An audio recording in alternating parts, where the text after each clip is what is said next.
مرحبا شباب، معاكم أنس ووليد من قناة برمجة فيست، ورجعنا لكم بحلقة جديدة. شو عندنا اليوم وليد؟ اليوم بدنا نساوي أكلة، لا هي أكلة غريبة ولا أكلة مبتكرة ولا أي شيء، بس شيء احنا متعودين ناكله بالمطاعم دائما. اليوم حنعلمكم كيف تعملوه بالبيت بطريقتنا احنا الخاصة. بتعرف شو سندويشات الصب؟ اللي هي يعني سووا مطاعم صب واي، تشارلز جريل صبز، اللي هي السندويشات هاي الطويلة. هلا ليش بسموها صب ما بعرف أنا.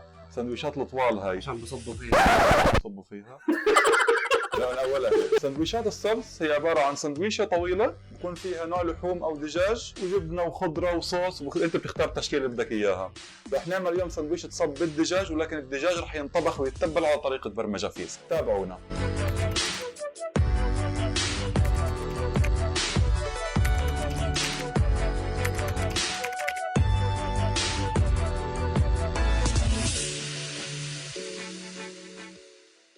ورجعنا لكم الحين، ووليد راح يعلمنا كيف راح تتبل وتتقطع الدجاجة. طبعا زي ما شفتوا لابسين اليوم قفازات أو كفوف أو جوانتي بالمصري حسب أي لهجة. ليش لابسه اليوم؟ يعني عشان ما تعترضوا عم نشتغل بإيدينا كثير. والسبب الثاني هو أخيرا لقيت مقاس إيدي في السوق، وطبعا ما لقيته، جبته من أمازون من أمريكا. أنا إنه حجم إيدي كثير كبير فما بلاقي ولا شيء بالسوق على قدها. والسبب الثالث إنه في شخص ثالث حيجرب معنا الأكل اليوم.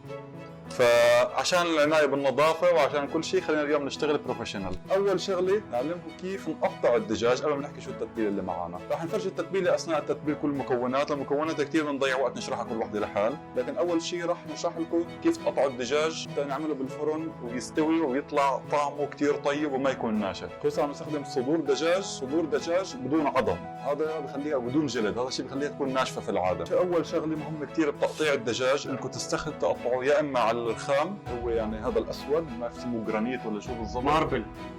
اللي هو الماربل مش عارف اسمه بالعربي انا. يا اما بصحن يكون مصنوع من الازاز من الزجاج. شو السبب؟ انه انت لو تستخدم شيء خشبي او شيء بلاستيك او كذا، ضربات السكين بتعلم فيه وبتعمل فراغات، الماده موتها فيها مسامات بتكون، فانت بضل بقايا دجاج او لحوم جوا هاي المسامات، مع الوقت بتعمل بكتيريا وبتعمل امراض. اما الزجاج والرخام ضرب السكين ما بتعلم فيه. هاي اول ملاحظه. ثاني ملاحظه، لازم يكون السكين بتستخدموه حاد كتير.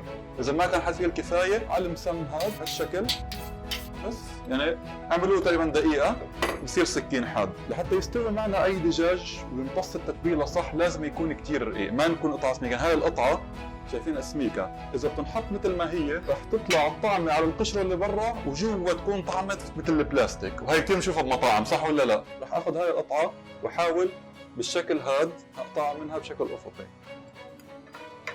ففي مثلا هذا حجم قطعه، حجمها مش كبير ورقيقه مش سميكه. في طرف بيكون بالصدر بيكون رفيع، فيك تاخذ منه قطعه فورا، لكن نحاول نقطعها بنفس الطريقه. شريحه ثانيه كمان نحيفه. في ناس بتخلي الصدر مثل ما هو بتدقه بشيء ثقيل بفرد، لكن هالطريقه انا ما بحبها لسبب انه لاحظت لما يدخل البراد بعدين الدجاج ممكن يضب على بعضه مره ثانيه. هاي الطريقه بتضمن يضل نحيف هالشكل. هلا في هاي قطعه مثلا حجمها يعتبر كبير شوي، بفضل انه نقسمها نصين. هلا انس كمان لبس عده المعركه زي ما انتم شايفين. ليش؟ لانه بده يشتغل يساعدني بالتوابل. انا كل ايدي من الدجاج ما لازم البس اي شيء ثاني وانا بعمل بس الدجاج الني، لانه كثير خطر الموضوع. عشان ما اضل ابدل، فانس حيعمل الخطوات وانا هون حاشتغل هون. اول شغله انس بنحط معنا، نجيب زيت الزيتون، معنا زيت زيتون نحطه هون، شويه صويا صوص، معنا المكون الثاني صويا صوص، دبس الرمان بالاول، دبس رمان، دبس البندوره او معجون الطماطم. طيب هلا حط لنا كمون، مسحوق جوزة الطيب، ثوم البودره. هي توابل الدجاج، هي عباره عن تشكيله توابل دجاج جاهزه موجوده بالسوق، اللي حطيناه احنا كافي، ولكن هي بتعطي هيك طعم قريب شوي من الشاورما حسيتها فبحب استخدمها. حلو. حط منها شوي كمان، حط كمان ملح. هاي صرنا حاطين كل التوابل هون زي ما انتم شايفين. بعد ما نضيف عليها ليمون، قص الليمون بالنص، هاي اسمها المصفاية البشرية. حط ايدك هون واعصر بايدك فبيطلع سائل الليمون بين اصابعك والبذر بيعلق بايدك. في معنا توم جبناه مقشر خالص، ما رح نقعد نقشر توم. كبسة واحدة بس على سن التوم بسكين بيفتح لنا بالشكل هذا، ضل محافظ على القوام تبعه. انا هاي لاحظتها بتعطي طعم احسن من الدق. حط لك كمان شيء يعني شيء هيك كمان اثنين ثانيين. خلصنا الثوم، حطينا كل المكونات. نعيد المكونات على السريع. نص كيلو دجاج، حطينا عليها زيت زيتون، صويا، كمون، مسحوق جوز الطيب، ثوم البودره، توابل تشكيله توابل دجاج، دبس رمان، عصير ليمونه، حطينا مع 3 فصوص ثوم. فهلا شو رح نسوي فيها؟ لازم كلياتها هيك تندعك كويس مع بعض. هذا شكلها وهي نية زي ما شفتوا، اخذت اللون كلياتها، وهلا لازم نغلفها ونحطها بالبراد اقل شيء ساعتين، ويفضل اذا فيك تتركها ليله كامله، يعني حضروا هي قبل بيوم، غلفوها تركوها بالبراد. كل ما تركتوا الدجاج اكثر بالصوص كل ما دخل الطعم لجوا اكثر. الليمون شو دوره هون؟ فيك تستخدم ليمون او خل، انا بفضل الليمون بيعطي طعم احسن. الليمون بيشيل هاي نكهه الزفاره الموجوده بالدجاج، زائد بيخلي الدجاجايه تطرى من جوا. هدول اهم شغلتين. حلو. طب كيف راح نغلفها؟ هذا اذا متذكرين حلقه البوب كورن، لما عملنا بوب كورن غلفناه بشيء، ليش بنستخدم هذا؟ بلزق على الازاز بيمنع دخول الهواء نهائيا. مهم كثير لما نسكرها يكون ممنوع عنها الهواء، حتى ما يدخل عليها شيء ويصير فيها امراض. يعني اهم شيء تتبعوا كل الخطوات اللي حكيناها بتجهيز الدجاج، لانه الدجاج شيء كثير حساس وسهل جدا انه يتلوث او يصير فيه بكتيريا او شيء. وهاي نحطها بالبراد. رح نرجع لكم بس تشرب الطعمه وفرجيكم كيف رح نطبخها. ورجعنا لكم بعد ما جبنا الدجاج من البراد. طبعا احنا صار ضيق الوقت معنا بظروف التصوير، ما تركناه يوم كامل، فرح نفرجيكم كيف صار شكله. تركناه بس فتره بسيطه بالبراد زي ما انتم شايفين، ما تغير عن الاول، بعد السوائل موجوده، ولكن لو تركتوه يوم كامل حتلاقوا انه السوائل شبه اختفت، لانه حيكون كله دخل جوا الدجاج، ولكن هذا ما يعني انه ما حتطلع طعمته طيبه. بعدين طبعا اذا تركتوه اكثر الطعمه بتصير احسن. فراح اول شيء كيف رح نطبخه؟ رح نطبخه بطريقه هيلثي صحيه، انه بس رح نشويه. بنجيب احنا صينيه ونغلفها بالالمنيوم، رح نحطه عليها بدون زيت بدون شيء ونشويه بالفرن. هلا الشيء الوحيد اللي حطيناه هو الزيت اللي بالتتبيله، وهذا شيء اختياري تماما. انا شخصيا بحب طعم زيت الزيتون معاه، فيكم تبدلوه باي زيت ثاني، فيكم تحطوا زبده، فيكم ما تحطوا اي نوع دهون نهائيا. التوابل والصلصات اللي حطيناها كفيله بانه تخلي الدجاج طري ورطب ومش ناشف. حلو. شعلت النار من فوق، بعد ما بنحطه على الصينيه بنص الفرن، النار من فوق، وبنقلبها على الجهتين. طيب رح نحطها اول شيء بالصينيه. معنا هون يعني بس ملقط، حتى ما بدي البس قفازات مره ثانيه وهقعد اشتغل فيه. حطيناها بالصينيه. مهم جدا يكون في، مش يعني مسافات طويله، المهم ما يكون في قطعتين يعني جايين فوق بعض، ساعتها في قطعه بتستوي والثانيه لا، اهم شيء يكون هيك بالشكل هذا. فهلا رح نحطها بالفرن. حطيناها جوا الفرن، هلا حتضل فتره، يعني انا بتوقع تاخذ حبين 10 دقائق وربع ساعه على كل وجه، ممكن تستوي اسرع حسب كمان قوه الفرن. طالما الدجاج اللي عملناه القطع رقيقه مش سميكه، في مجرد ما تستوي على الجهتين بتكون استوت من جوا. لو تركناه بوضعه الاصلي كان ممكن الجهتين يستووا، ولما تدخل جوا الدجاج تشوف لون لسه احمر مش ابيض، هاي كمان بنشوفها ببعض المطاعم، صح ولا لا؟ هذا السبب. فيلا حنرجع لكم بعد ما يستوي الدجاج ونفرجيكم هون كيف حنحضر سندويشات الصلص من الدجاج هذا. ورجعنا لكم وصارت مائدتنا جاهزه. تمام. في معنا هون الدجاج استوى وقطعناه لشرايح زي ما انتم شايفين، شرايح بهالحجم هيك، شرايح صغيره. في معنا هون نوعين جبنه، هن جبنه شيدر برتقاليه وصفراء،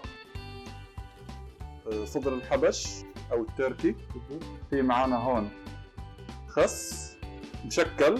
في معنا هون الخبز، هو صمون ولكن يعني بنوعيه افخم شوي، يعني بين الصمون والباجيت جاي، وسموه باجيت ان هذا اصلا.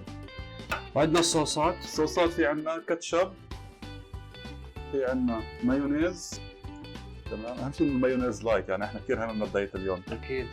في عندنا اختصارا للوقت عملناه بحلقه بيتزا البرجر، المايو تشاب صوص اللي بيخلطوا اثنين مع بعض، وفي عندنا باربيكيو صوص طيب مع الدجاج. هاي الصوصات اللي عندنا، يعني احنا مثل مطاعم السبس تقريبا، هو قدامه كل شيء جاهز، بعمل لك سندويشتك لما تطلبها، يعني على امكانيات بالبيت. تمام. طيب بس قبل ما نبدا لازم ضيفنا يجي يجرب معنا، صح ولا لا؟ بالضبط. في عندنا شو اسمه معنا جاي اليوم بالحلقه. احمد تعال تفضل لهون. اهلا اهلا ابو حميد. كيف حالك؟ طبعا انا جاي لسبب واحد، الانسان الوحيد اللي لقيته في دبي اطول مني، بس مش اكثر. نعمل السندويشات. اول شيء نبلش باحمد طبعا، معنا اكيد أول شيء. لازم. هاي الخبزه، بدك جبن معاها؟ شو بدك، لونين ولا اي حاجه؟ اي حاجه. بيعجبني احمد هيك بياكل كل شيء، ما تشوفه هيك نحيف، هو بياكل بس ما بيبان عليه، بياكل وبيطول هو بس. شايلين الفرن من فوق، الصينيه او الشبك على النص، راح نحط الجبنه حطيناها على الخبز، حنحطها شوي تتحمص وتسيح، دخلها جوا الفرن. ورجعنا لكم وحمصنا الجبنه بالضبط. خلصنا جبنه مع الخبز زي ما انتم شايفين، يعني هيك بتصير جبنه. كيف الريحه بس احمد؟ زي الفل. ماشي يا معلم. الأكل سوري مصري فلسطيني ثقافات مختلفة صراحة، قاعدين في دبي. بس معنا 3 سندويشات. انس حبها بسيطه، بس الجبنه والدجاج، الجبنه والدجاج وصدر الحبش او التركي او الرومي، عليها المايو تشوب صوص. احمد لا حاطط دجاج بوليون رومي، حاط معه بس خضره اللي هو الخس المشكل ومايونيز وباربيكيو صوص، وانا اللي دمجت الحضارات كلها. انا عندي هون الجبنه، الفراخ، الرومي، الخس، الباربيكيو صوص والمايو تشوب.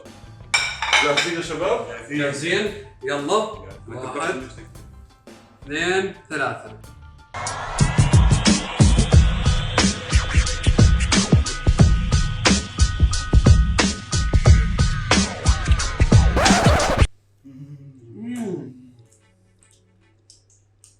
طعم رائع. خبز بيقرمش والجبنه مع الجبنة، جبنة طيبة معاه. طعم الدجاج مبينه. قرمشة العيش والفراخ بتدوب في البق مستوية جوعتني اكثر من الوصف تبعك انت هلا. مع السلطة والمايونيز مع الباربيكيو، عامل ميكس ده رهيب. طعمها هي طيبه بس الواحد ما يقدر يوقف. عن جد؟ نعم. انا لسه مش هوقف. ماشي. طيب نحفظ بالسعر. احنا معنا مكونات بتكفي 5 سندويشات. تعرف هذا كم كله؟ اقل من 70 درهم. كل شيء اكل سلندر.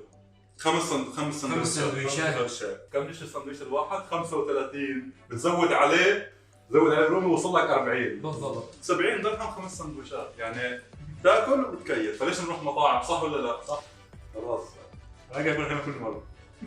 افتح لها مطعم هون. خلاص.